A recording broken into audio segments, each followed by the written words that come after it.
Faceless man haunts me. I always thought urban legends were just stories. Until the faceless man started following me home. It began one late evening as I was leaving the library, my arms heavy with books for my thesis. The streets were eerily quiet, a thick fog rolling in, muffling the usual city noises.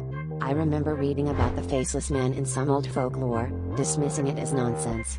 But that night, I felt a chill that seemed to seep into my bones. I first saw him standing under a flickering streetlight, his silhouette unnervingly still. His face, or lack thereof, was shrouded in shadow, an inky void where features should be.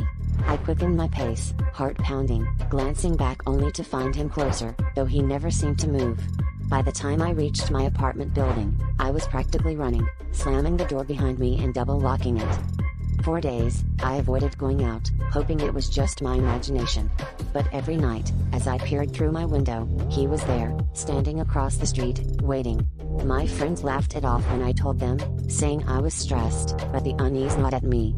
Sleep became a luxury, each creak of the floorboards a potential sign of his intrusion. I started seeing him in reflections, behind me in mirrors, always closer, always faceless. The breaking point came one night when I woke to the sound of my front door creaking open. I lay frozen, listening to the slow, deliberate footsteps approaching my bedroom. Just as the door opened, I managed to flick on the bedside lamp, illuminating the horror. There he stood, inches from my bed, his faceless void now inches from mine. And then he spoke, a guttural whisper that echoed in my mind, "You shouldn't have ignored the legends." The last thing I remember before everything went black was the cold touch of his hand on my face, erasing every thought, every scream.